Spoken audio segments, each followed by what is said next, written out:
All right, it looks like we're up and running. Let's see who's showing up so far. I turn my microphone up so I can hear myself.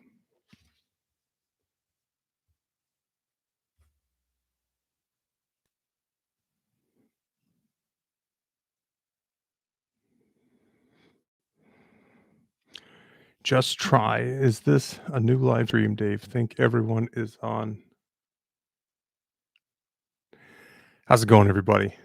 It's taking a second for everybody to show up in the live stream. So for a minute there, I was like, where's everybody at?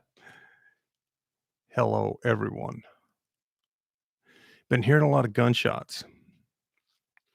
I guess that's one of the identifying things about this live stream is it's deer hunting season weekend. Did I get my deer? No. Did I go out and try? No. Did I sit in a tree? Yeah, I sat in a tree for about an hour. I didn't take a gun though. I just watched squirrels and just like sitting in trees. Oh, comments are going fast. So how's everybody doing tonight? Everybody getting ready for Thanksgiving weekend next week? I know I'm pretty excited about it. Thanksgiving is always my favorite, food and television and there's always a fire and a wood stove and it's just a great holiday. Hello everyone. Off grid with Jay and Jen. Just watching squirrels as well.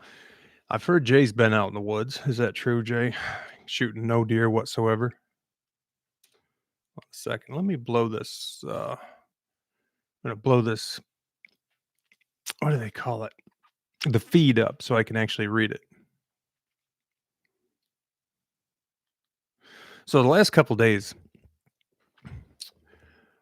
I went up to the cabin. If you guys saw last weekend, I posted an update video on that red cabin in the Upper Peninsula. I've been working on that thing for it'd be a year now.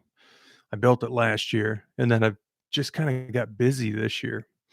Haven't got as much done with it as I wanted to. So I got that video up, and then I drove back up into that country 2 days ago and went back into the cabin and cleaned up my mess because I had a gigantic mess. And that's what I've been up to.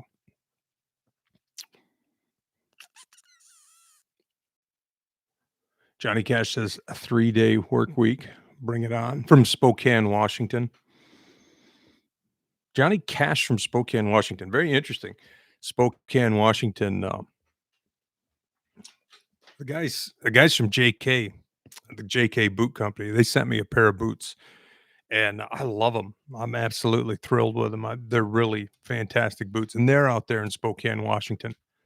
I may actually go do their podcast. I kind of like what those guys are doing out there. It's a family run thing. Somebody asked Michigan or Alaska. I'm in Michigan right now. You know, doing a live stream like this, the first thing I realized is I can't read fast enough to read everybody's comment, but I'm trying. I appreciate it. So I got some pretty exciting news for you guys. Let me get this adjusted. I got a guitar in the shop that I'm supposed to get back out of the shop. Probably Tuesday. I'm thinking Tuesday it's supposed to be done. And it's a 1950 Gibson J45. I bought the thing for nothing, like $450, I think. And it's a very rare guitar, very expensive guitar. And it was in just a terrible, terrible shape. So I took it to this guy in Grand Rapids, Michigan, he's been working on it for the last 2 years.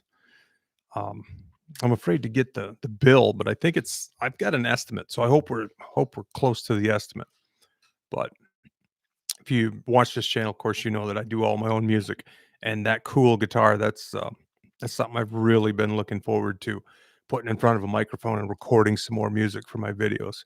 It's just that thing's got a lot of. I can't wait to show it to you guys. It's got tons of mojo. It's just beat to death. Kendra, hi. If you guys are reading the comments here, you will see Kendra Whipple. That is my one and only sister.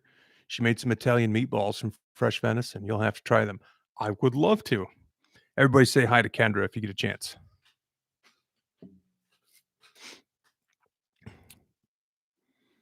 Seems like everybody's out there. Kendra's husband, Scott, he got a deer, very first day and then went back out and sat and didn't see anything after that. And seems like that's what around this part of the world anyway, that's what everybody's doing this weekend. Everybody's out hunting deer. Thank you, everybody, for all the for everybody saying hi to Kendra. I don't know if Kendra has ever been I don't call her Kendra, it sounds weird just to say it, I call her Gwenny, but I don't know if she's ever been in one of my videos. I'm thinking back about it. I'm sure she must have at some point, but I don't know. Now that I'm racking my brains, I'm kinda coming up with a 0 on that. Of course, you guys are all aware of our brother Ryan. Ryan, of course, he runs the channel Black Spruce, and if you guys haven't had a chance to go check out Ryan's content, Ryan does good work. He puts a ton of effort into videos, and when people do that, when people put a lot of time and a lot of effort and get a lot of shots, it's hard to make a bad video, and Ryan does really good work. So we're coming up on the Thanksgiving weekend here pretty soon. Can't wait for that. That is gonna be awesome, and I pretty much think I'm done driving around for the fall. Kind of been up and down in the UP for the last few weeks. I got caught in the snow once, twice, and I think it's time to just finish doing firewood and call it a year.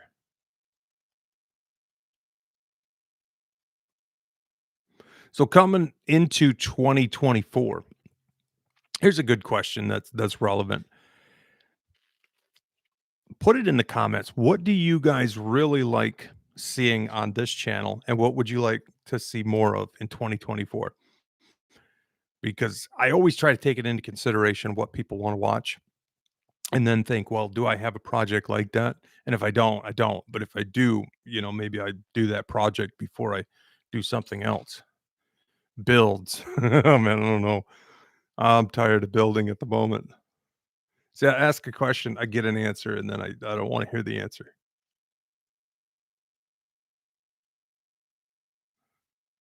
Cabin builds, cabin builds, cabin builds. Okay, let me explain this because I do get this question all the time. People will ask, why do I have so many cabins? Right. And that's a legitimate question. In Alaska, we have a lot of friends in Alaska. We've got family now. Our son is now living in Alaska, and we've got that vertical log cabin, and we've had that. I started building that in 2016. So that cabin is that's where we live in Alaska when we're up there. And then in Michigan, we have the little black cabin is actually on our property. We kind of use it as an office. And then the two cabins in the Upper Peninsula, the one I stay in, the one with the porch, I stay in that whenever I'm up there. And then the other one, the red one, the one that I've been working on in the snow, that's going to be a guest cabin in case somebody else, like Kendra and Scott, in case Kendra and Scott want to come up, or Ryan and his wife Tina, or anybody else and fish the creek or drive around logging roads. So that's the story on the cabins if you haven't heard it from me before. Inexpensive well, 600 feet below rock. I don't know how to make that happen. Outdoor kitchen. My brother's got a good outdoor kitchen video. I don't really have any plans for doing that.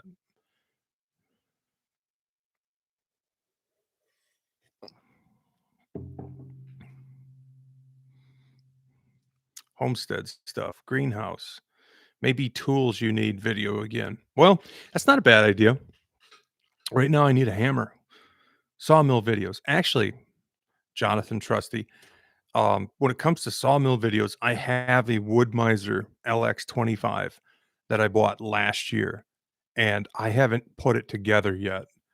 I've just been my head's been in other projects, doing other things, but that is actually in the mix. I've got some sawmill content coming up as soon as I get around to it. Canoe trip. Yes. Yeah, canoe trip sounds fantastic. Outdoor skills in general. You know, a lot of people, because this channel is called Bush Radical, they get kind of new people always assume it's a bushcraft channel, which it isn't. But I have been thinking for years about doing a bow drill fire video because when I learned how to do a bow drill fire, I learned it by failing a thousand times. And then finally I saw something on television of all places.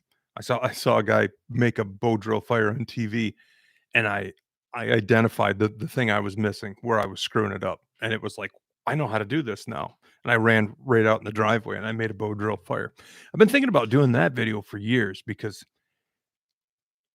not only is it a useful skill to have, but it's also one of those things when you know how to do it, you know you can actually just have a pocket knife in the woods and you could make yourself a fire.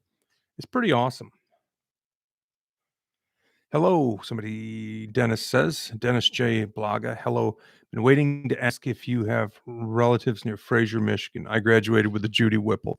I don't think so. I don't know anybody down there. Are you deer hunting? Asked Donna Matheson. Nope. This is my don't shoot me hat. Riding your bike through the UP. That's a good concept. I actually took a motorcycle trip this fall with a friend of mine. We went up into the UP and drove all around.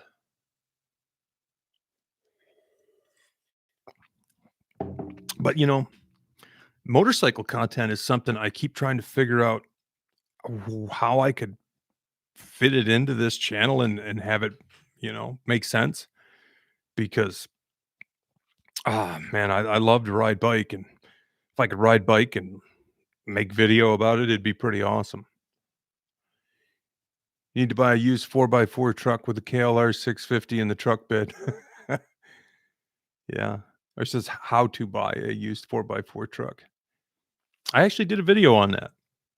That truck is still sitting out back. It's one of those projects I still have to get to. Hello from East Tennessee. How's it going, East Tennessee? Mm, sorry for the dead air. I'm just trying to read. So I think my wife Brooke is going up halfway up to the bridge tomorrow. There's a channel on YouTube called Jay and Jen, Off Grid with Jay and Jen. You guys have probably, if you like off grid content, you've probably run into their stuff. And she's going to go up and do a kind of like a homestead tour, kind of just going over their systems there and their property and stuff, and how they've set the place up. So look for that on Brooks' channel coming up pretty soon. That should be a really interesting video. And Jay and Jen, they have quite a lot of videos. You can check those guys out. Mm, make an album, says Johnny Cash with two H's. I've been thinking about that. I mentioned that on my last live stream. I've got enough music to put together basically an album worth of guitar music. What I think I'll do is I think I'll probably upload that in a video so everybody can just have it for free because, I don't want to sell records. I'd rather just give it away. And then if people actually want to just listen to mellow guitar music, they can just turn the video on. That's probably what I'll do with that.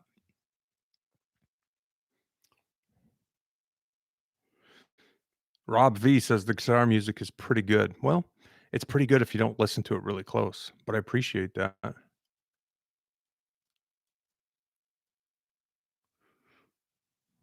So I got a question for you guys.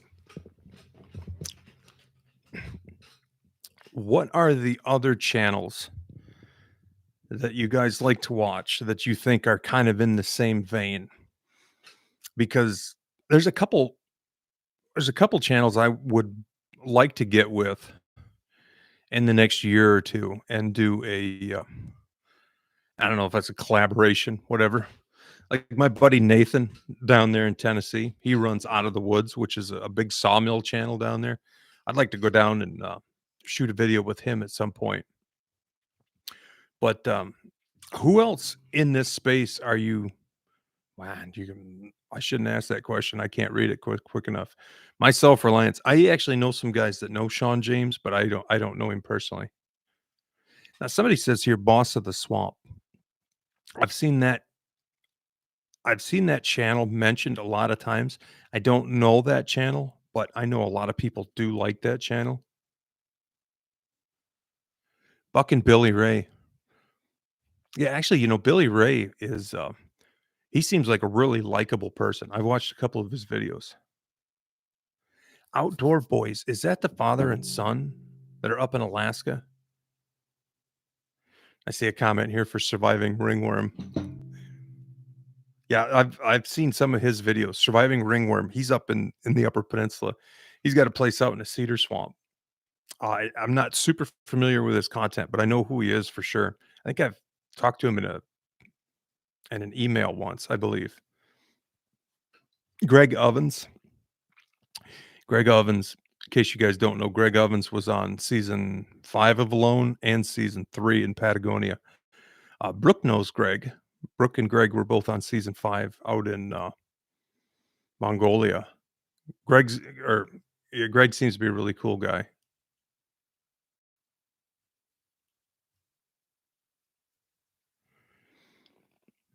I'll have to look back at all these comments after the fact and reread them. Kyle's Cabins. It's funny you guys mentioned that. Kyle's Cabins. I was just talking with him through email just a little while ago. Somebody had mentioned something about Kyle's Cabins. I looked him up and I really liked what he was doing. So I just sent him a message and we had a couple conversations back and forth.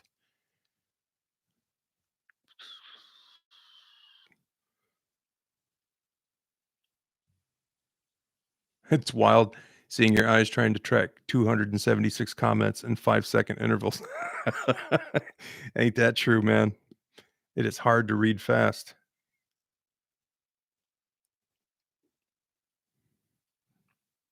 A Cabin in 50 Acres. I've heard of that channel too, but a couple of the guys I probably will do something with. Um, Probably Nathan from Out of the Woods. I'd like to go down, saw a couple logs with him or something, talk some sawmill stuff. He's a super smart guy when it comes to YouTube as a business. He's always he's always a couple steps ahead of me. I always love talking with Nathan. He's got great ideas.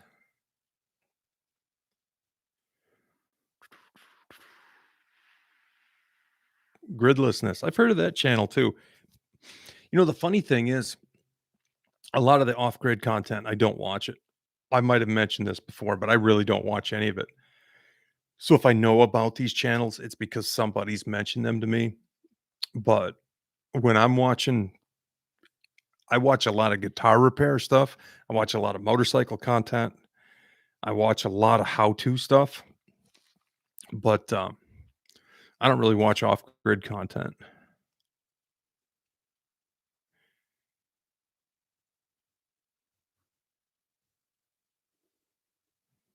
Mhm. Sorry for the dead air. Just trying to read. Um, Somebody here has mentioned our son Mick. Now, Mick is up in Alaska figuring out life, which is great. He's having a great time. He's got a good friend group up there. The area in Delta where he's at, we lived there for 6 years. Kids went to kindergarten and all the way up to third grade there, I think, fourth grade. But Mick is he's busy figuring stuff out right now, working on this little property with his cabin up there. But he's actually going to be back in Michigan the 12th of next month.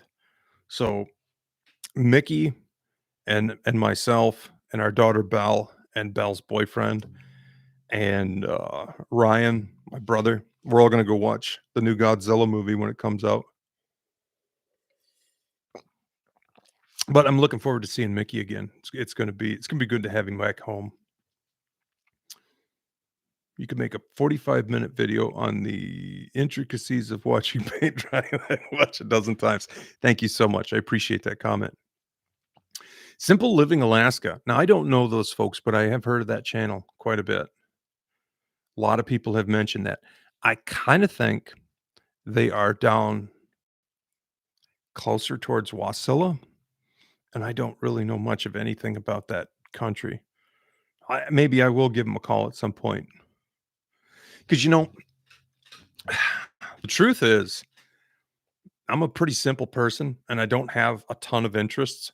I like to wrench on stuff. I like to play guitar. I like real estate. I like building cabins. I like to fish. Outside of that, man, I really don't have a whole lot of hobbies. I'm a pretty simple person. So it's pretty easy to run out of ideas when you don't have a whole lot of things you're interested in.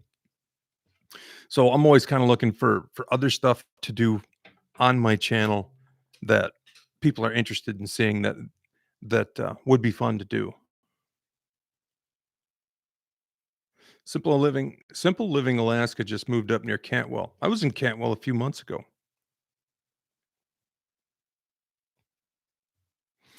Somebody asked, "What bands do you like?" Grateful Dead. No, I'm not a Grateful Dead fan. I like a couple of their songs, I suppose, but the reason I answered this question is Brooke and I actually went to a concert about a month ago. First concert I'd been to in years, and we drove to Detroit, which I would never do under any circumstances ever, except to go to a concert. And we saw the Eagles in concert, and the Eagles were supposed to be it was supposed to be the Eagles and Steely Dan, and Steely Dan did not show up. So it was the Steve Miller Band that filled in for Steely Dan. And I've seen Steve Miller before. I saw Steve Miller almost 30 years ago, but it was a great show. Steve Miller was great. The Eagles were fantastic. Bee Gees, LOL. Somebody says, I don't get the LOL part. I love the Bee Gees. all that, all the Bee Gees stuff, man. It's hard to get it out of your head. Do you like bluegrass? Absolutely. I like to play bluegrass. I'm not that great at it, but I like loud guitars. It's always good. Nugent. Yeah. I love me some Ted Nugent. Ted Nugent actually was on a podcast really recently that I was on last year. The podcast is called Fistful of Dirt, and it's Cuz Strickland, Ronnie Cuz Strickland. And he's one of those guys that shot a lot of those early hunting shows for Mossy Oak. And he did a lot of turkey hunting programs and stuff. And Cuz Strickland is just a super, super cool guy. He's got the best voice. You can listen to him talk all day long.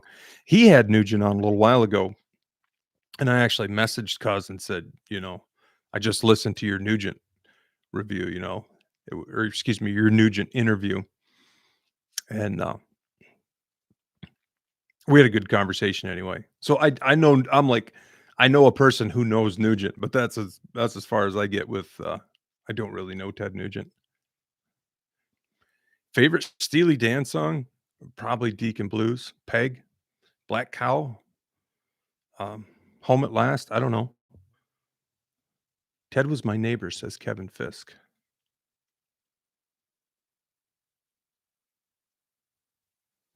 Somebody says you have good musical taste like ABBA. Heck yeah, with a thumbs up. Let me tell you guys a story. Now, I don't know if I've ever really mentioned this before, but actually Brooke and I are both big ABBA fans.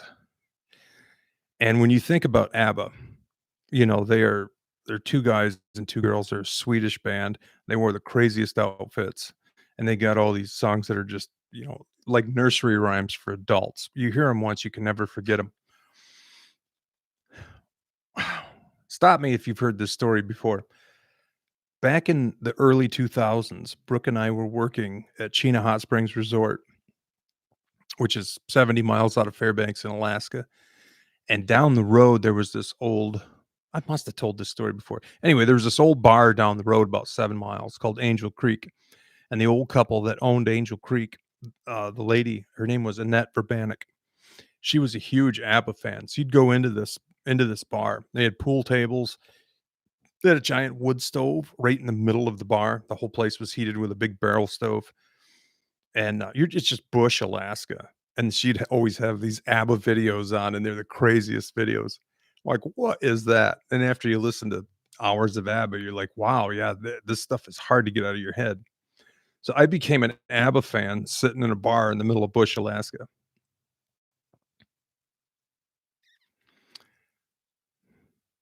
Clint B says Lincoln Park. Clint, I appreciate the comment. I hate that group. They're probably the least my least favorite thing on the radio ever, but I appreciate the comment.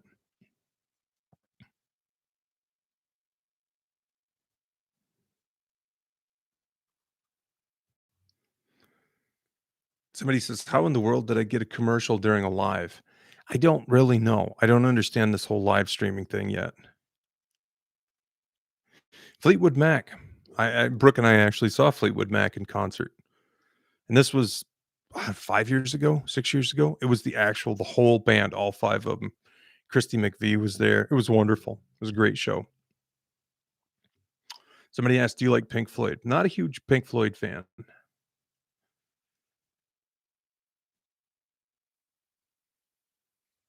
Mm, any crazy bear encounters? This is a question. The property I just came from, I spent the last 2 nights at my property in the UP. On that property, 3 years ago, I believe, I was sitting at the campfire in the middle of the day. The campfire pretty much died down. I was reading this book. It was kind of a lousy book. I really wasn't that interested in it, but it was something to read. And I was sitting there by myself, and the fire had completely died down. I don't think it was even smoking. And this is in the summer too, by the way, like September. And a young bear walked right into camp, like right the back way into the campsite. And I actually had to stand up and yell at it. And it didn't know I was there. And that was an odd bear encounter.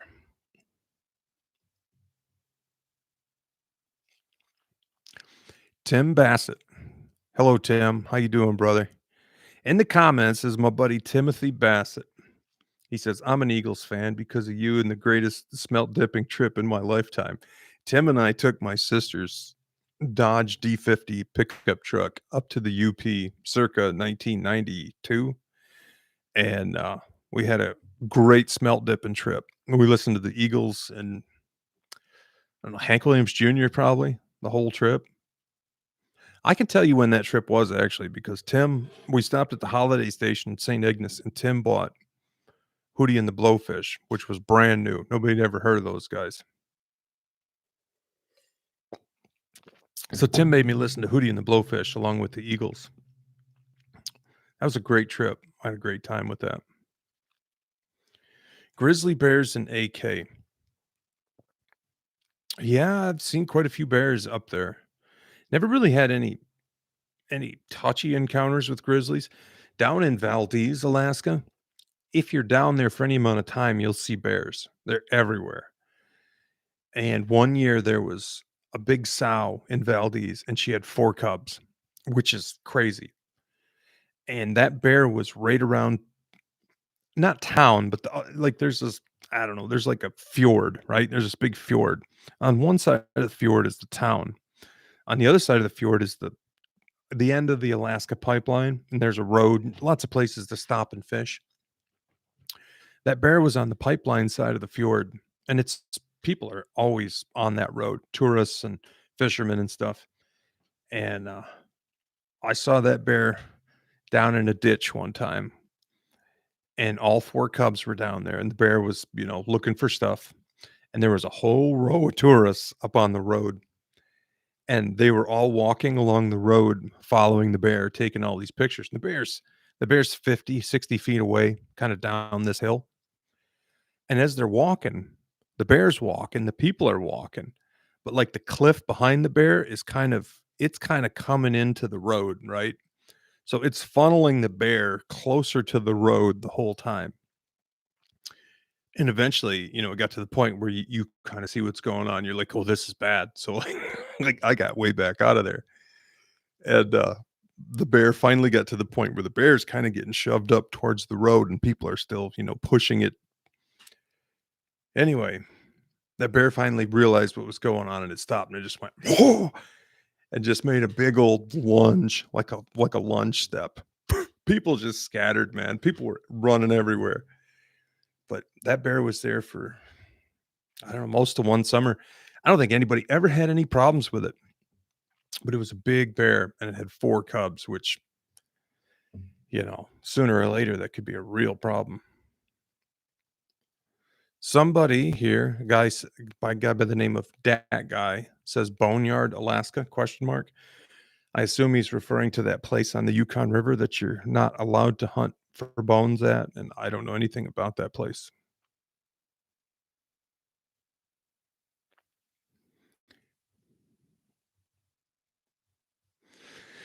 Here's an interesting question. How do you balance buying durable things versus cheap things that just work? Now, this is a pretty universal question.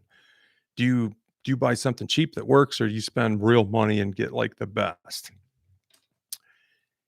I don't really know how to answer that. There are some things that I think there's some things I think you want to get the absolute best that you can buy. And there are other things that I don't think really makes a difference. Um, One thing I will say, I do a lot of I do a lot of musical instrument stuff, musical instrument work, buying and selling and stuff like that. And a really good acoustic guitar generally sounds quite a bit better than a really cheap acoustic guitar. But there's also like this mid-range of acoustic guitars, 800-900 dollar guitars that are probably as good as the best thing you can buy, and they're a third of the cost of a really high-end guitar. So I would say in that, once you've hit that point where you're getting that mid-level value out of a guitar anyway, you could spend a couple extra $1,000. You're not going to get much more for it. Certain tools like table saws, you can spend $1,000 on a table saw, but are you the kind of person who needs $1,000 table saw? You might be able to go to the pawn shop, buy a $40 table saw, and that's going to take care of what you need it to do. So I think this is like a philosophical question, right? I think the question really is, when do you spend your money on the best, and when do you look for something that is good quality, but at a budget price?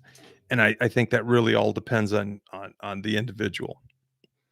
Like if I was gonna go buy a boat motor tomorrow, right? I'm gonna spend money and I'm gonna buy a boat motor. I'm gonna get a 4-stroke Honda because they're bulletproof. I'm not gonna get like a Amazon brand Chinese boat motor, which they make, but, because in that particular instance, whether I'm a diehard boater or whether I'm a recreational boater, that product has to work. So, I don't know, kind of a rabbit hole, but I think that's a good way to look at it. Have you ever heard Josh Turner guitar on YouTube? No, I have not.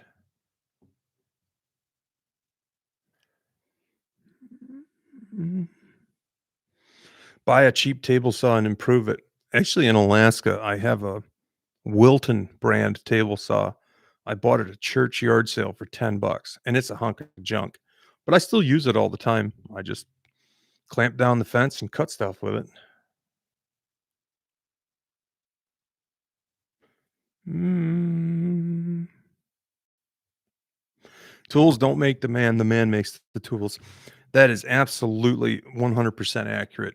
If you have the skills, this is talking about tools and building, but if you got the skills to build something, all you need is tools that function. Like I built that cabin last fall. I used a $8 skill saw I bought off a guy who lived in a trailer house, like, back in the Tulies, and, the thing was pot metal. It didn't even have a brand on it. It worked fine. If I was, a production carpenter and I needed to depend on that tool working every single day for the next 10 years, I would buy the best thing available. Mhm. Craftsman one I got from the '50s. It's extremely heavy. I think this fellow's talking about table saws. Those were made by a company called King Sealy, and, they're good tools.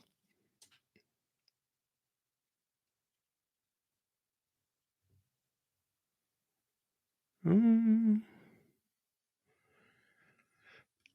I'd appreciate some advice on evaluating land for cabining. Well, the best advice I can give you without hearing any of the rest of the question is find a place you really like to be that's not too difficult to get in and out of. That's about it.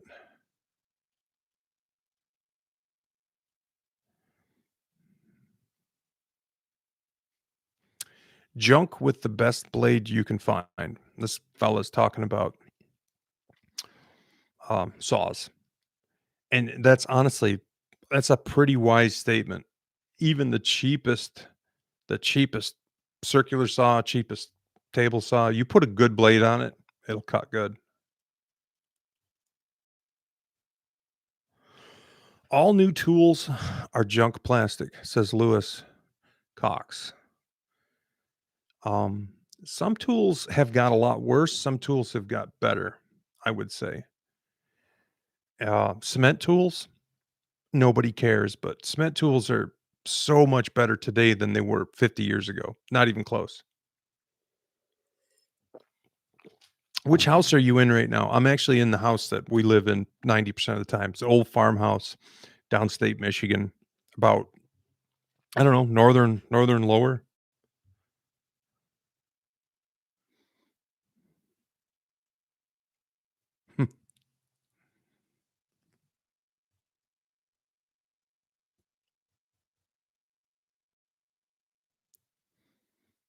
Somebody says, Will I am says Diablo blades rule. Diablo blades are ultra thin skill saw, table saw blades. You can buy them at Home Depot, I suppose, and they are fantastic. They're great blades. Mm. Somebody asked, "Did your son's neighbor put up a large shed? I saw it in his recent video." I don't know that there's anything new construction around Mick, where Mick lives at. There are some old in that area, there's a bunch of old farming, like barley farming. So there's old buildings and sheds around. I don't know that there's anything new there. Can you show us how you film? I have a video on my YouTube channel that is it's a couple years old, but it's basically like how to run a camera, how to get shots. You kind of got to dig through my old videos, but it's in there if you're interested in just kind of seeing the process. Mhm. Dave Schertzer says, "Are you finding an increased number of people doing off grid in the area of your cabin? I imagine some are pretty green in building out there." Um, no, I think there's always been people who are interested in living off grid. I don't live off grid. I live in an old farmhouse. I used to live off grid in Alaska, more by choice than by, man, I didn't really have a what's the word for it? I wasn't trying to prove anything, and I wasn't doing it because I wanted to live off grid. Um, we had a couple places up there that had no access to water. The water was 300 feet deep, and you never knew what you'd get. So we'd haul water. We had outhouses, stuff like that. But it was all basically because that's kind of what made sense. Winter logging videos. I've been meaning to get over to the old abandoned cabin that we started last spring, where we took all the old furniture and junk out of it. I've got some logs to cut over there. WizKid, WizKid, thank you for this comment. I've been wanting to address this. WizKid asked, "Do you like steel chainsaws?" Yes and no. I have a steel 034 chainsaw that I've had for 8 years. It's a great saw. Before that, I had an 036 that was a great saw. Brooke, a couple years ago, she bought a steel 250, I think, MS 250. I don't know, that thing lasted 20 hours and it just started having all kinds of problems. That's not cool. It was not enough time on that saw to get your money's worth out of it. So I think the professional stuff that steel makes is really good. I don't see people having problems with it, but our personal experience, with Brooks, that MS-250, I'd never buy a low cost steel again. That's a horrible thing to run a saw 20 hours and it quits working.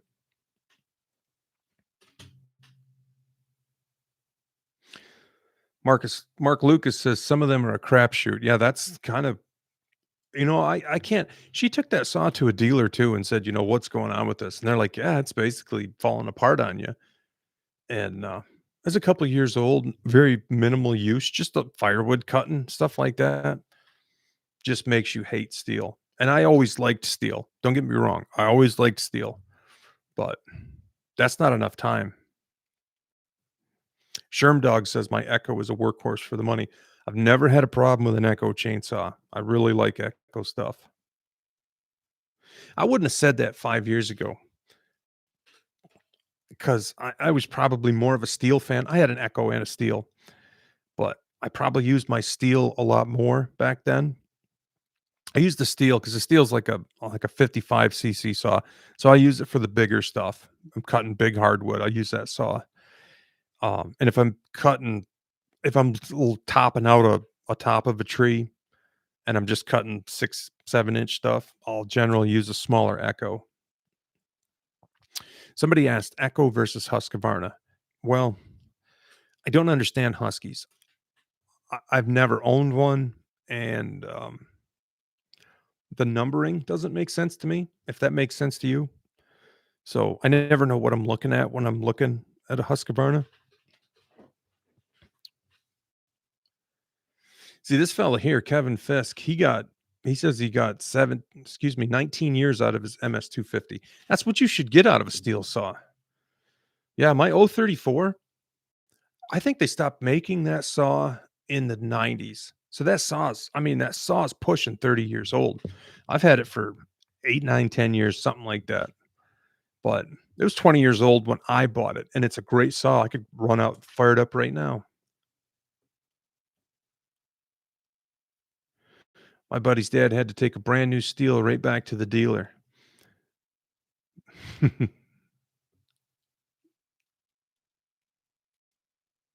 Never had an issue before. Yeah, the whole chainsaw thing is a big question. And honestly, somebody earlier tonight mentioned Buck and Billy Ray. It used to be whenever I would do anything with a chainsaw, and it's probably still the same way, somebody would come out of the woodwork and say, "You need to watch Buck and Billy Ray." He's kind of the authoritative voice on all things chainsaw. And I'm just a firewood guy. I cut firewood and build log cabins. Don't have any experience logging as far as like professional logging. I would like to hear his take on the current field of steel chainsaws and what to avoid, because I bet that guy would have a real good read on that company in general. But honestly, man, a steel chainsaw should last 20 years. 20 years of using it. I hate to say that. I hate to say that I don't think I will buy another steel product. I might buy a steel picaroon or something like that, but man, that just burns you. I mean, and it's not an expensive saw. That 250, I don't know what it was. It wasn't a super expensive saw, but good grief, man. You buy something that's I'm just rabbit trailing now. You buy something that's durable and it breaks down after a short amount of use. Oh, that just makes me upset. Somebody here says, I love my Echo 40 cc saw. That's probably an Echo 400. I've had a couple CS 370s, which is that older version. Great saws. They actually run better if you pop the catalytic converter out of the muffler, I've been told. It's kind of a messy deal, but it's not too hard to do. Here's a question. Do you still do concrete work? Yes, I do. I do a little bit each year just to remind myself how blessed I am to not have to do it every year. I got some buddies in Alaska. We've been doing concrete together for 25 years.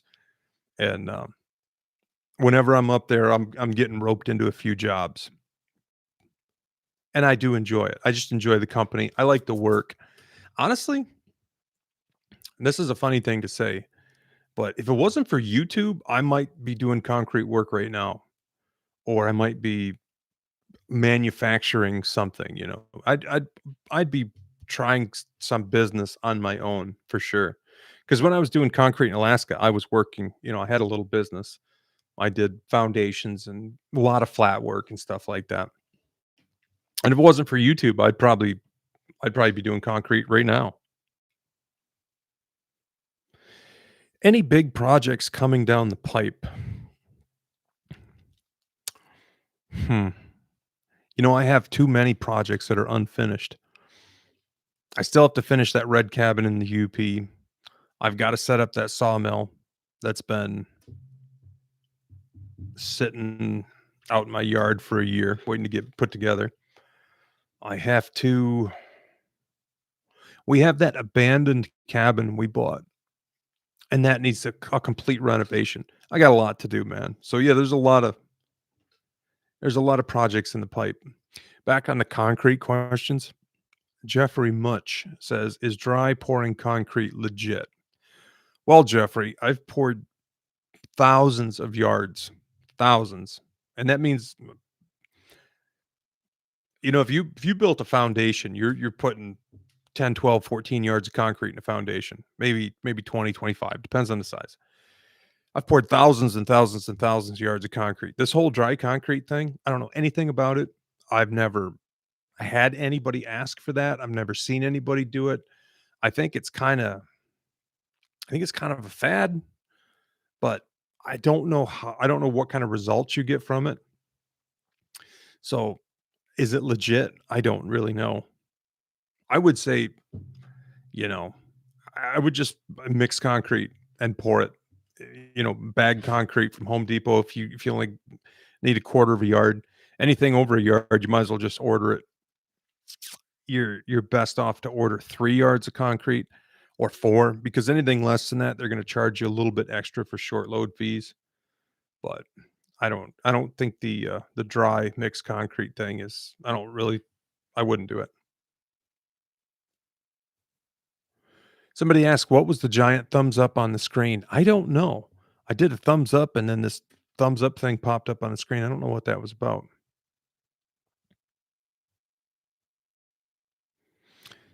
Somebody here says, "I don't believe in dry concrete at all."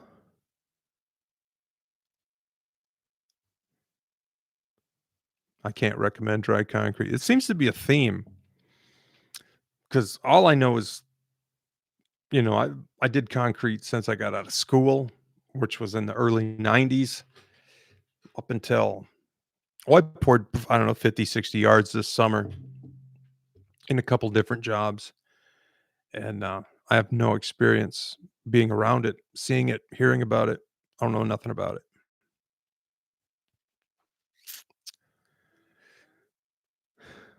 There's an interesting question. A fellow named Brandon says, "How is customs when going back and forth from Alaska to Michigan, vice versa?" Well, now that COVID is over, customs is pretty much back to normal. If you drive to the Canadian border, you need a passport. Years ago, they used to be kind of particular about rabies tags and dog tag. You know, you have all your dog stuff if you're traveling with a dog, which I was. It used to be they wanted to see all that paperwork. Now they don't even care. It's pretty much it's pretty much the way it was 10 years ago. It's about back to normal.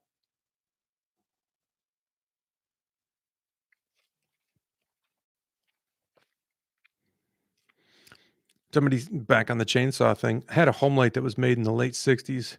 Ran that thing for almost 30 years. No, they're worthless. But back in my day, they weren't. But I'm 71. Tom, I built my first cabin with a home light, Super XL, and I bet it still runs. If you could find it, I don't know where it's at anymore, but those saws were wonderful saws.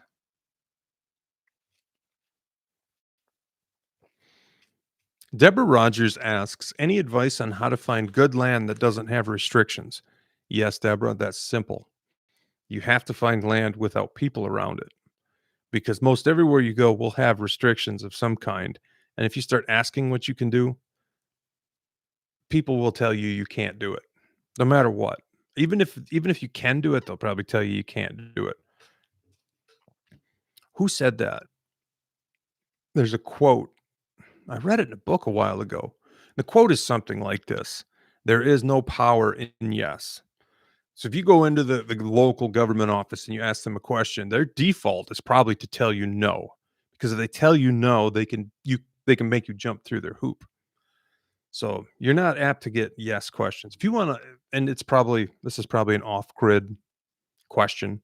Where can I go to do off grid living and people will leave me alone? Go somewhere remote and just do what you want to do.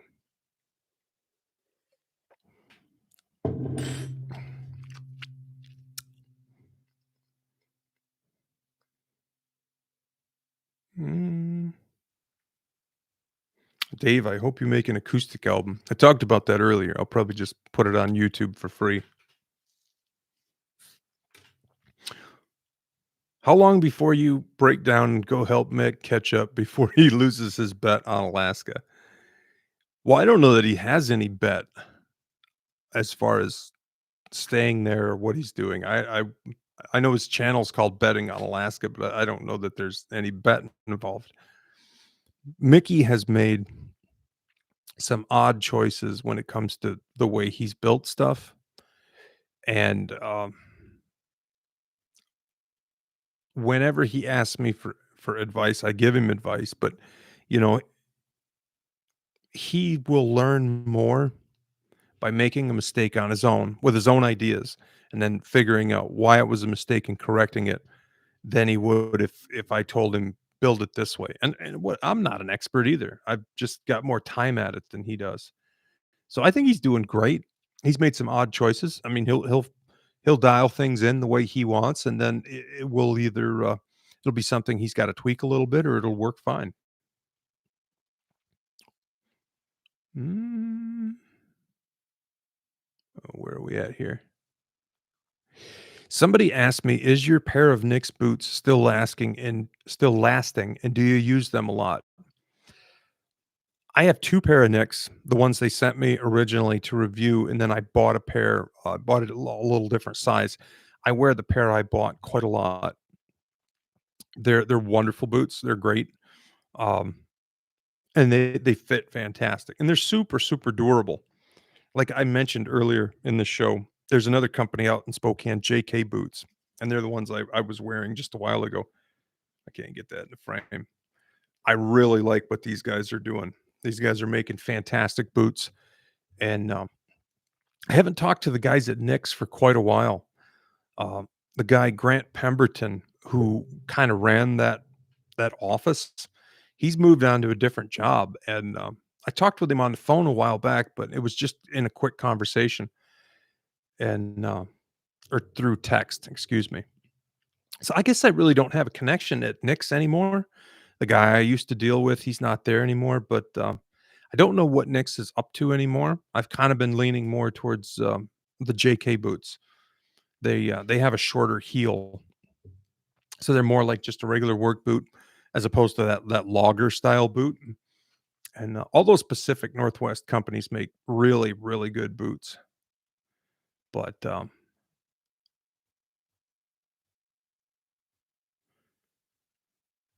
the Knicks have lasted really well. They're fantastic. I've been wearing the JKs recently. I love those boots. I actually might go out and do their podcast. I've kinda been chatting with those guys a bit. They do a podcast, um, it'd be out in Washington, Spokane, Washington. WizKid asked me, "What is your favorite outdoor channel?" Honestly, I don't really watch outdoor channels. My favorite channels on YouTube, period. Fortnite is one that I absolutely watch everything they do. They're a motorcycle channel out of Canada. They're they just they do such good work. No matter what they're covering, the video is good. And if they're covering something really interesting, then it's always a great video.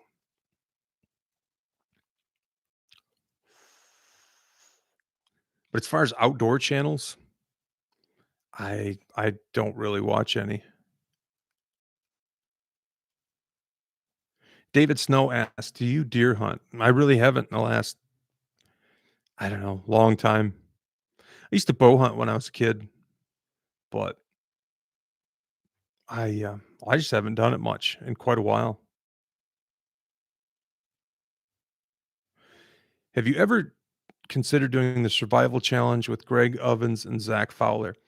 Greg Ovens and Zach Fowler are guys from Alone, in case people aren't familiar with the names, and they've done a few survival challenges. I personally don't know either one of those guys, but I don't know. Maybe I'll bump into them. You know, Eh, the Alone crowd is it's getting bigger all the time. There's a lot of people in it, and all of us know some of the other people involved, but not all of us know everybody.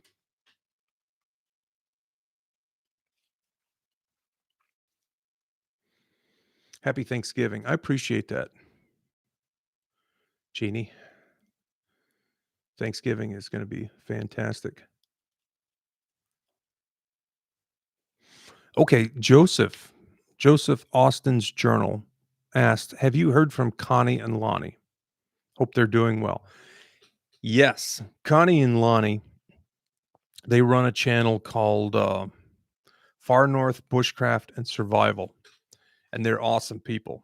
They're really good folks. And I had this question a while back in the comments on YouTube. So I messaged Lonnie. I'm like, "You all right, Lonnie? Haven't seen you for a while. People are kind of asking about you." And Lonnie said he was doing fine. Everything was great, but that he was just kind of slowing down with the channel. He maybe covered almost everything he wanted to cover at that time. But Lonnie and Connie are doing great. Good folks.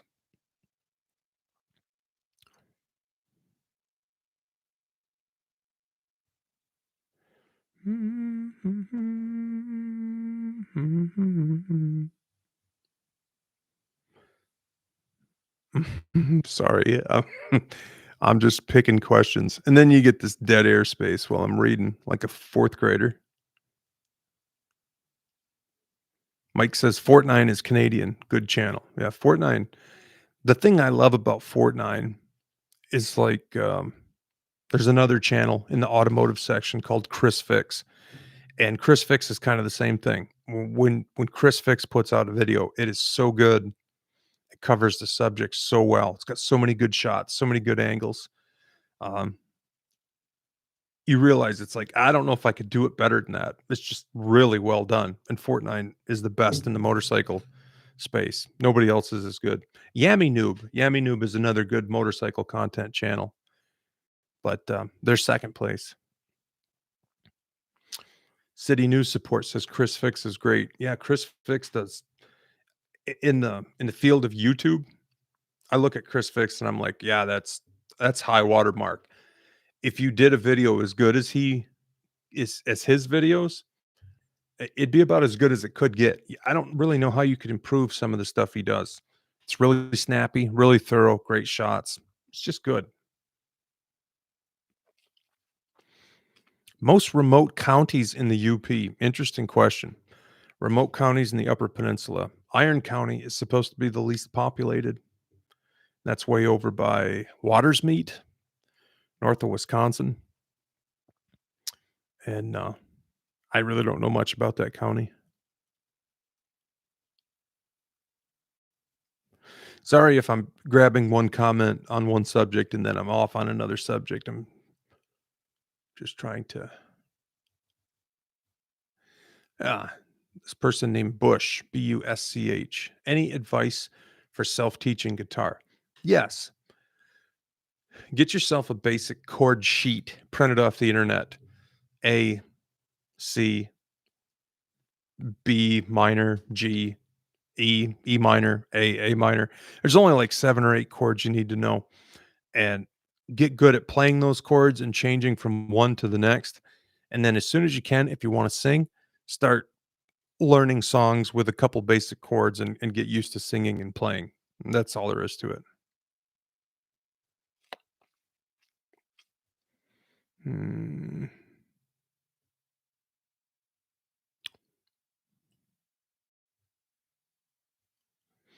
Adam Taylor, I appreciate the comment, brother. I really do. Mike Shepard says not much going on in the Newberry area besides the Bear Ranch. That's Upper Michigan. Favorite guitar company? That's a great question. I'm glad you asked it because I'd love to talk about guitars and probably most people don't care. But since I have a question, I'm going to go for it. The company that is impressing me the most lately has been Yamaha. The Yamaha guitars have really let me tell you a story. A year ago, I went to Grand Rapids, Michigan. I went to Firehouse Guitars and I went to Guitar Center, and I was going to buy a Martin D28. That's a $3,200 guitar, and I brought the money with me, and the whole time I'm like, "Man, I don't know. I've only bought one car in my life that costs more than that, but I wanted a good guitar so I could have the best guitar, and I could get rid of all my junk guitars, and it could be like my guitar for the rest of my life." I played a D28 at Guitar Center. It was a great guitar. Went to Firehouse, I played one there, and not so good. They had a Martin D18, very similar, but a little different. That was a good guitar. I grabbed a Yamaha LL16 off the wall, and it blew away the Martin guitars. It was so percussive and so loud. It had a great tone. It had a real nice, crisp, fundamental note, and it was like 900 bucks. So it was like less than 30% of the Martin. And then there was an Alvarez, and I would never buy an Alvarez. I don't know the company. I'm not interested in it. I took this Alvarez bluegrass guitar off the wall, MD60 BG, and the thing was an absolute cannon. I mean, it was so loud, it just smoked the Martin guitars. And it was both these guitars are all solid wood, no laminate. The Alvarez had a bone nut and a bone saddle, and they're just monsters. You can just play them, and they're just like they're amplified, just super loud, super responsive. I bought both of those guitars for $1,500 cash out the door, less than half of what the Martin would have cost. So honestly, everybody's making good stuff right now, but Yamaha is making some amazing guitars for $700-800. And that Alvarez, I would have never thought to buy an Alvarez when I went in there. And the reason I picked it off the shelf is because I saw a video by a guy named JP Cormier. If you're a guitar nerd like me, you've probably seen him. And he had a video with an Alvarez, and I didn't pay a ton of attention to it, but when I saw the Alvarez, I thought I'd give it a shot, and it was so good. It was so good. I'm like, well, as much as I'd love to take home a guitar for life, a really amazing Martin, I couldn't I couldn't pay that kind of money for it.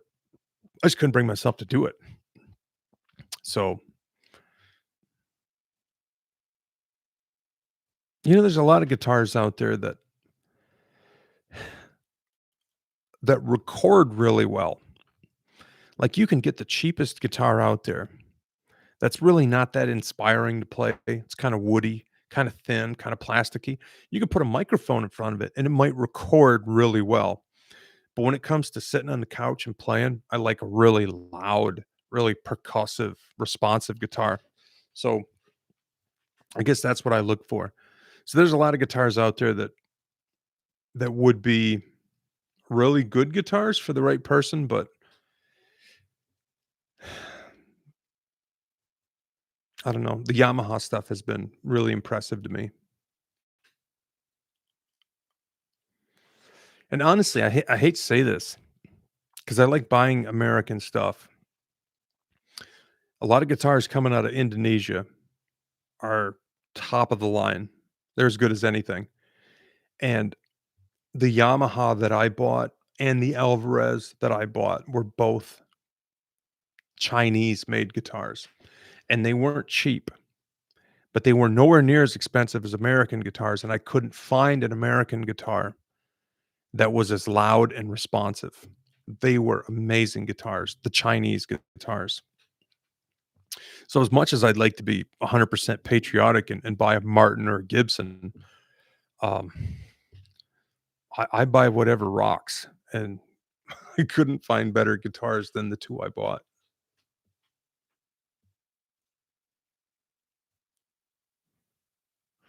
And see, this is a channel about digging outhouses and driving wells and building cabins and driving through Canada and guy stuff and kind of rustic living stuff. And somebody asked me a question about guitars, and I nerd out on guitars for 15 minutes. I apologize to you.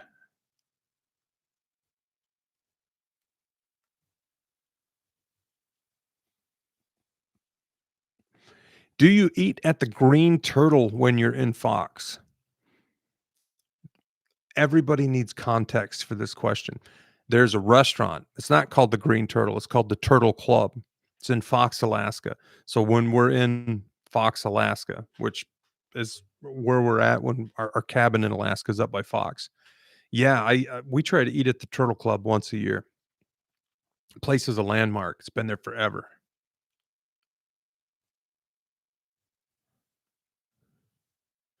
Somebody asked, "Where in Canada are you at currently?" I'm not in Canada. I'm in northern Lower Michigan. The A, people always ask about that, because I finish all my video content with B Radical A.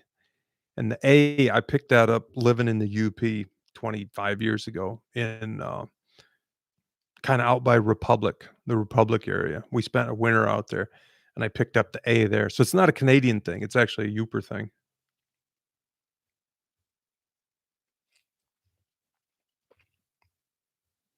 A lot of people asking me to play something. uh,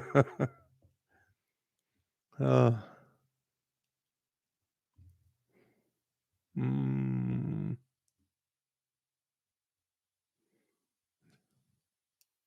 is there anywhere online you post your music?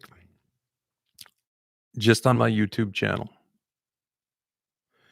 What chainsaw the comment flew by, let me get back up. What chainsaw do you recommend for a woman that isn't too expensive? Get the Echo 310. It's a CS, which stands for chainsaw 310. It's a small saw. They're inexpensive. They run great, and it's a great grab and go saw. Somebody says you got me hooked on Aldi's German coffee. If you guys have an Aldi's, a grocery store somewhere around you, they sell dark German coffee in like a brick, like a vacuum sealed brick. Get yourself some of that. It's great coffee. Yes, I still drink it. Absolutely. It's a misconception that A is a Canadian thing only. Yes, it is, Sue. That's absolutely a misconception. It's also a upper Midwest thing. Do you like pasties? I just had one. That's another it's a Yooper thing. There's people watch this channel from all over the world, and some of them, never been anywhere near the Upper Peninsula of Michigan. Pasties, it's kinda like a pot pie almost. The dough's on the outside, and then it's like rutabagas and carrots and beef and gravy on the inside. It's like a little pot roast in a hot pocket. The Zodiac in St. Ignace makes great pasties.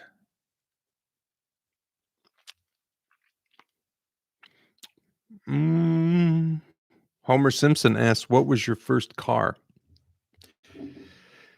Well, when I got my driver's license, my dad loaned me a car for, like, I don't know, I probably drove that car for a year, and it was an AMC Concorde with a four-cylinder motor in it and a stick shift, and it could hardly climb a hill, but that was my first car. Somebody asked, "What's UP?" See, not everybody knows what we're talking about when we say UP. It's the Upper Peninsula of Michigan. Have you ever drove the Haul Road? This is somebody asking about the Haul Road in Alaska. That's from Fairbanks up to Prudhoe Bay. Yes, I've driven the Haul Road up to Adigan Pass. The very top of Adigan Pass is as far as I'd been on that road. A lot of guys will go up and they'll wanna ride motorcycles up to the Arctic Circle. The problem with that is that haul road is a lot of it's gravel, and when it gets wet, it's a very silty gravel, and it gets really, really slimy. So if you do want to ride motorcycles to the Arctic Circle, bring something like a BMW or a KLR. Don't bring your Harley bagger because you there's been a lot of people medevaced off that road driving big Harleys with road tires.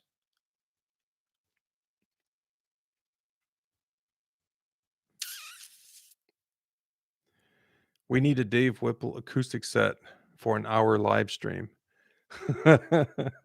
It's funny, I play guitar here at the house every day and nobody wants to hear it, so it's nice to actually want somebody to listen to guitar.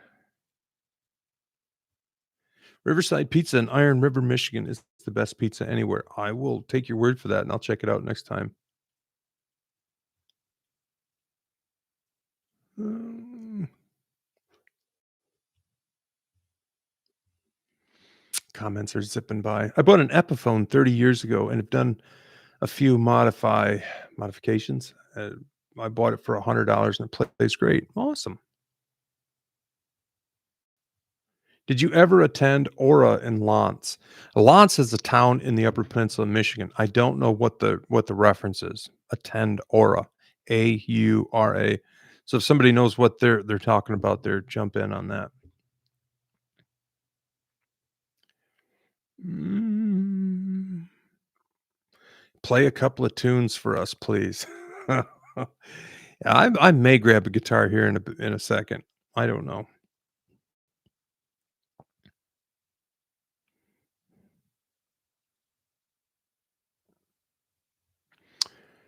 Mhm. Lofi by Nature says, "Did you ever play with a band?" Yeah, I've played in a couple bands actually.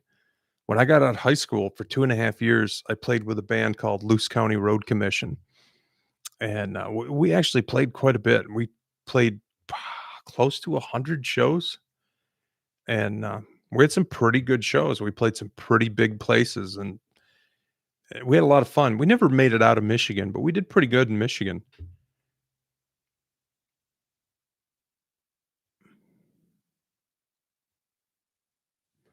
Somebody says, "Play the LL16." That's the Yamaha I was raving about.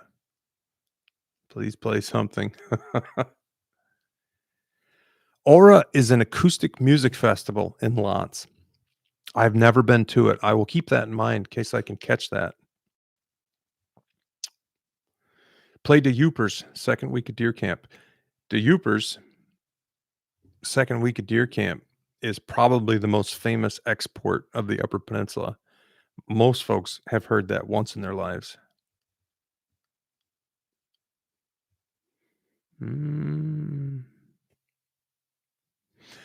Somebody here says, I'm just north of Muskegon. We got hammered with snow back on the first, got 12 inches. You get any? That's an interesting question. My mom and stepdad, John, live in Muskegon and they got that pounding. They got, I don't know, was it 11, 12 inches of snow? I was in the Upper Peninsula at that time. Do you do you insure your properties in Alaska, northern Michigan? No, I don't bother with it. Um, I'd have to jump through so many hoops with my Alaska cabin for an insurance company to wanna take my money that it just kinda takes away the fun of having a cabin.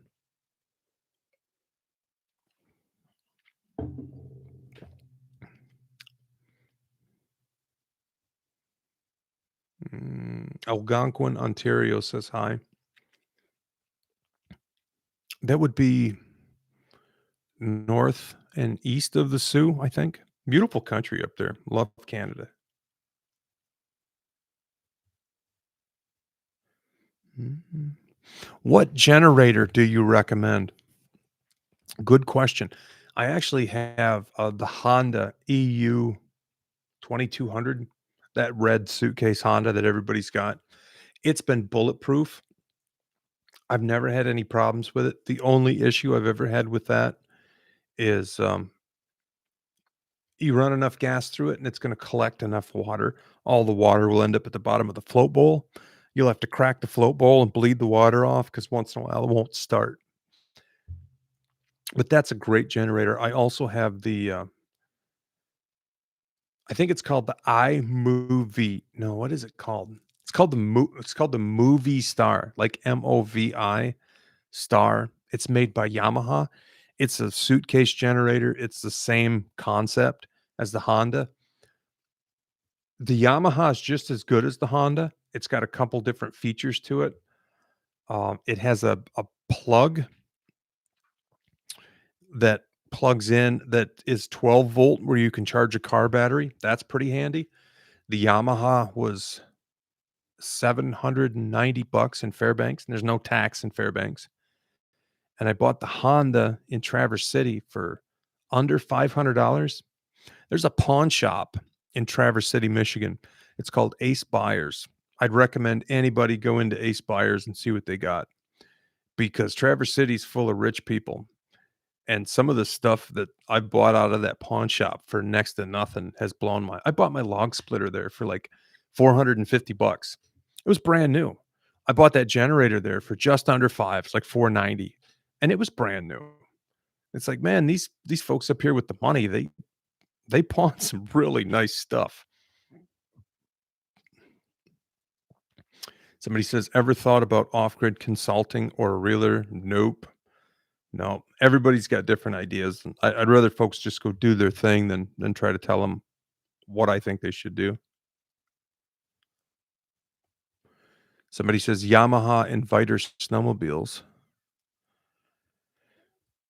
Yamaha, in my opinion, is the coolest company in the world because they make drum sets and grand pianos and guitars and jet skis and generators. Somebody here says they pawn their stuff for more wine, talking about the Traverse City people. Nothing against Traverse City. I mean, it's a nice town, but there's a lot of money up there, and their pawn shops are really good. And you don't see good pawn shops in my neck of the woods. You see junk. But those rich folks up there, they pawn some nice stuff. Mm. Somebody asked me here, what's your tipping point for using a screw versus a nail?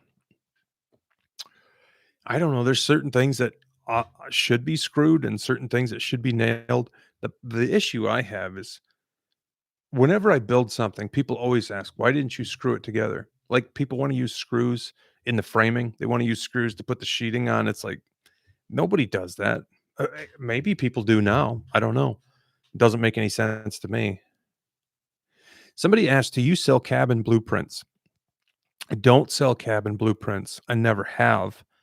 I've had a couple people proposition me through email saying, "I'll draw your prints up and we'll split the money," and I've never wanted to do prints or I would just do them myself.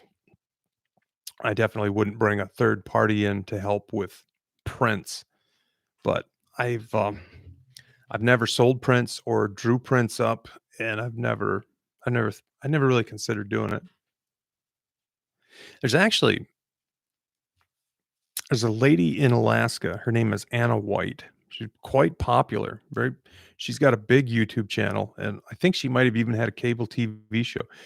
And that's kinda all she does is sell plans and she does these building projects on YouTube, and, when I'm up in the Delta area, where we lived in Delta for 6 years and still got a lot of stuff going on in that area. She's kind of a neighbor. I've never met her. Mm. Somebody says they'd love to see that bow drill fire video. I think I might do that. It's kinda out of theme for what I'm usually doing, but, it's something that if everyone would have a chance to get it down and figure it out and be able to own that skill, it's an amazing thing to be able to do.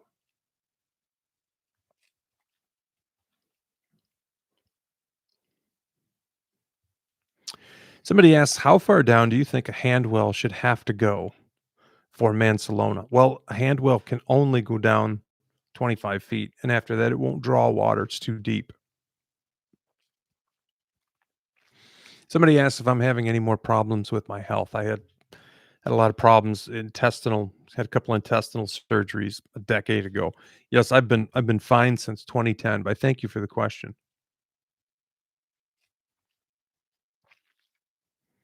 Mm. Somebody here says do some fishing videos this summer. I've done a couple fishing videos before, but people aren't that interested in them. So if I'm gonna go fishing, I'll just leave the camera at home usually.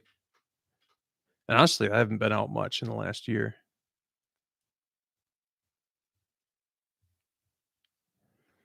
Mm. Somebody asks, would you ever lend your name, image, or likeness to a company or product that you like or believe in? Yeah, actually, if I really like a product, I'll just tell you about it. Like there's companies that, well, let me put it this way. I used to save every email I got, because if you're doing YouTube and you have a fairly good sized channel, you'll start getting all of these solicitations to promote products. And a lot of them are stupid stuff that nobody wants. It's camping gear from Amazon, or, battery things. And, some of it's good stuff, some of it's stuff you've never heard of. But if you don't want to sell gear, and I don't, I actually I made a file in my email, and I would just pull those in there. And after 6 months, I had like 300 solicitation emails saved. And then I just started blocking people whenever I still get tons of solicitations about companies wanting me to promote their product. If I like a product, if I believe in the company, I will just tell you it's a great product, because I don't want to get paid and then be obligated to say, like, okay, look at this and look at this feature, and I don't want to do that. Like I've told you guys 3 times now, I love Yamaha as a company. Yamaha doesn't know who I am. They don't care. They probably wouldn't answer my email if I emailed them, but they make fantastic products. But I don't want to be a spokesman for any product or service or company. But when I find stuff I do like, and I find companies I like, I'm more than happy to share them with you guys.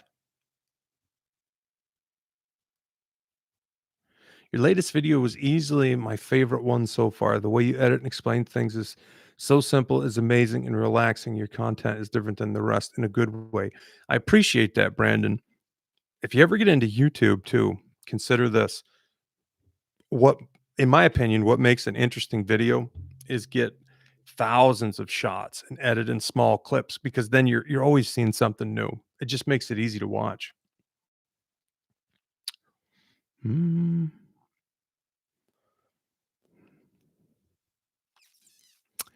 Steve's Woodworking in Homestead says, just do a bow drill as part of your normal video.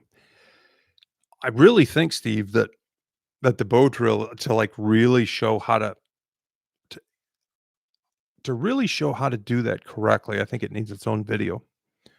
And the reason I say that is because every single part of a bow drill is important. And I'm a concrete guy, right? So I'm used to working with sledgehammers, or if I'm building a log house, I'm used to working with chainsaws. I'm not a fine details person. And a bow drill was one of the first things I've ever learned that required like attention to every part of it.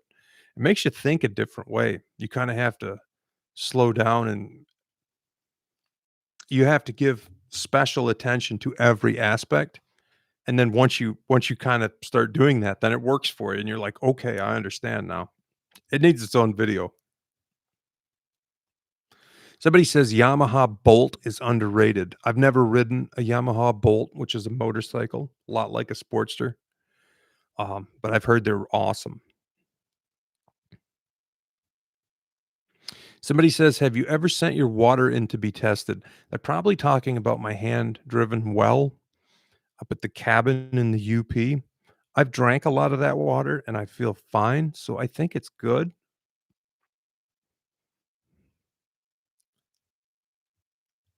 It's funny, nobody ever even heard of a water quality test 100 years ago, and everybody on the earth right now is an offspring of people who were around 100 years ago drinking whatever water they had.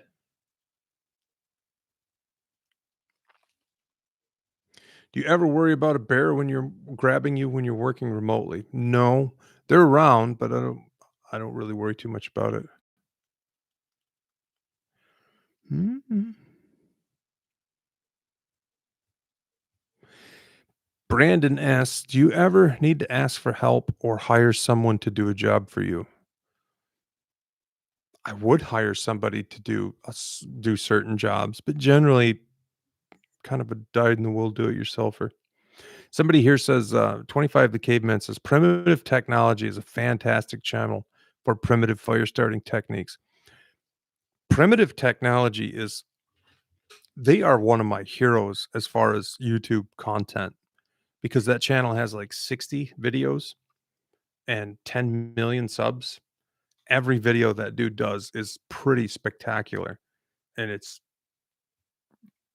that guy really knows how to make a great video.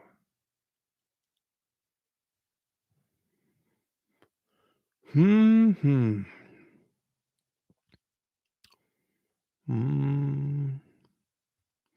Tips on learning how to play guitar. I already talked about that, but learn your chords, learn how to change your chords.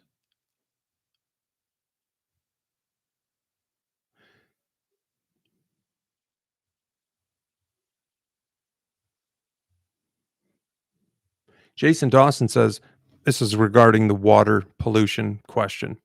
Says, of course, there wasn't pollution 100 years ago. There wasn't the pollution 100 years ago. I think if you study that, I think the water is quite a bit cleaner today than it was 100 years ago. The environmental movement, environmental regulations have cleaned up a lot of the problems the industrial revolution caused. I think there was a time where there was a bay on Lake Erie that was so polluted the bay actually caught on fire. Don't quote me on that, but I've heard that story before.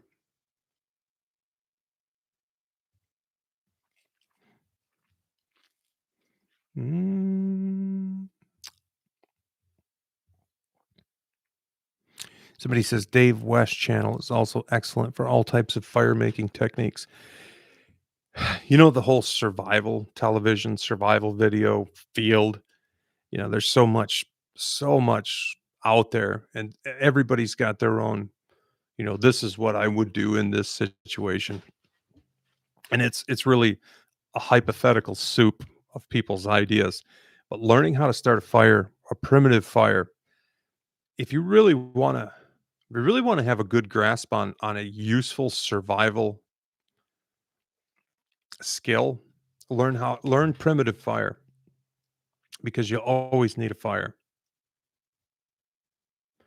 Everything else as far as survival, everything else is I need to be careful here. A lot of what is passed off as survival educational content on the internet is people's hypothetical opinions of what they do in this situation or that. Um, you got to prove all that stuff in the field. Like if you put yourself together a primitive like survival fishing kit, um, go fish with it. You got to be able to proof everything about survival gear and survival technique. And that's why I bring up the primitive fire because a lot of people would assume they know how to do that skill because they've seen it done so many times on TV. That is something that really makes you stop and learn it a different way and approach it a different way. And it's just a wonderful thing to know. Mhm.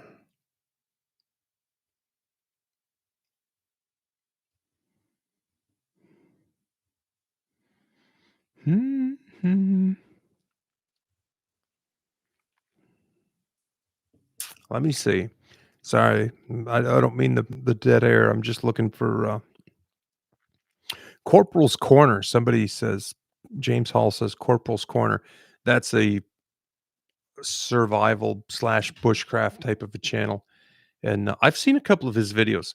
He used to actually show up on my channel. If you go to your YouTube home channel, there'll be a list of what your people are also watching, and he was one of the YouTube channels that the subscribers on my channel were also watching. So I checked out some of his stuff.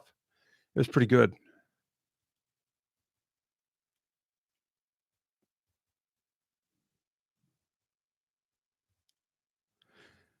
Somebody here says your videos have helped me through a lot of sleepless nights. I take that to read that I put you to sleep.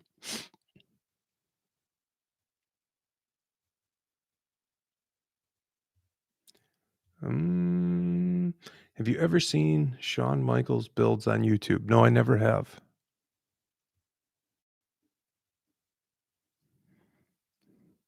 I've seen this comment a couple times. Trap lines and inlines. I'm not familiar with that channel. I'll have to check that out.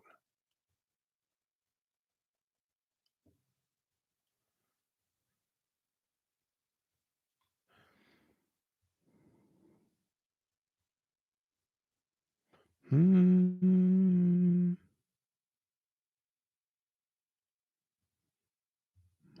Okay. Trap lines and inlines. I see it pop up again.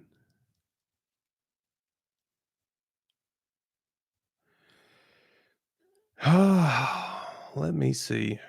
What else should we cover?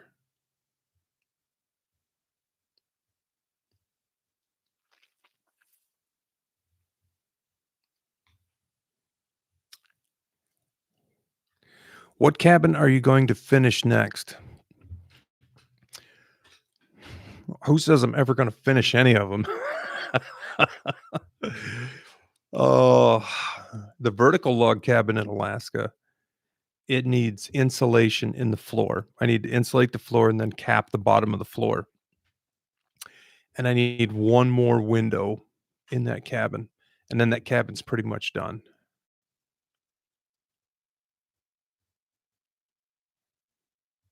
But as far as finishing cabins, just in the world of carpentry,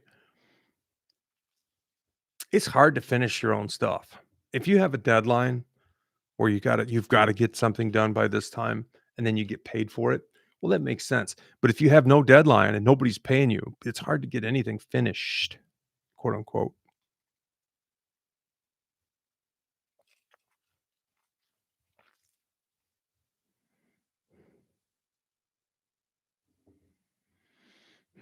Favorite cabin right now?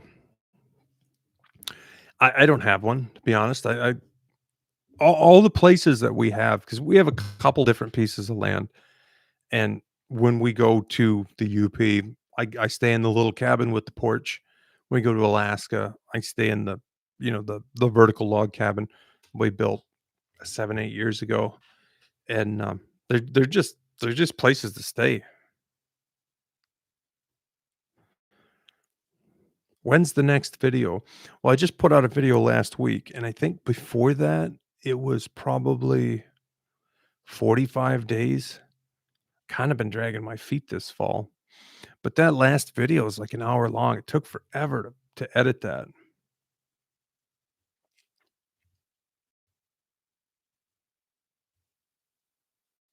Somebody asked me, "Are you wearing your bed comforter or is it just a coincidence?" No, it's just a flannel shirt.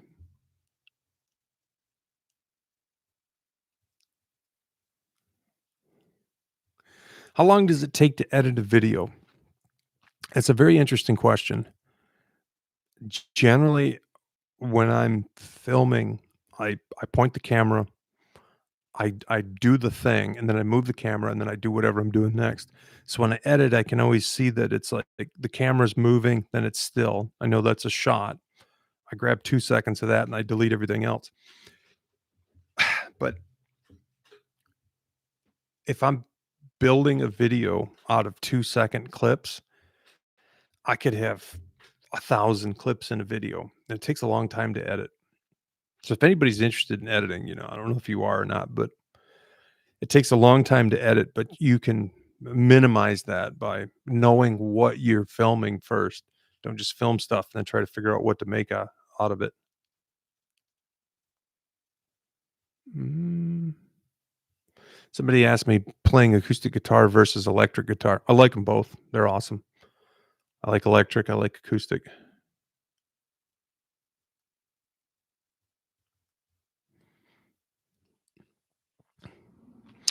What somebody here also is mentioning surviving ringworm, one of their favorite channels.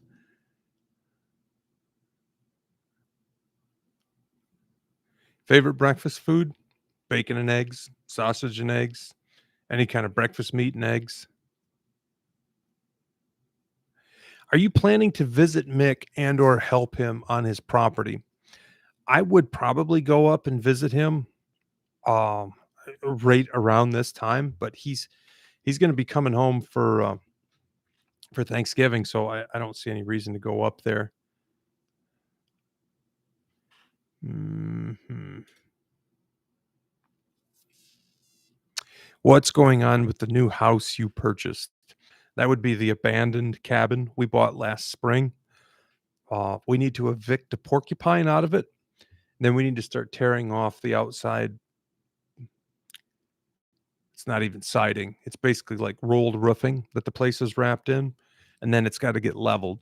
It's going to get its own renovation, but it kind of needs to be a surgical renovation because we want to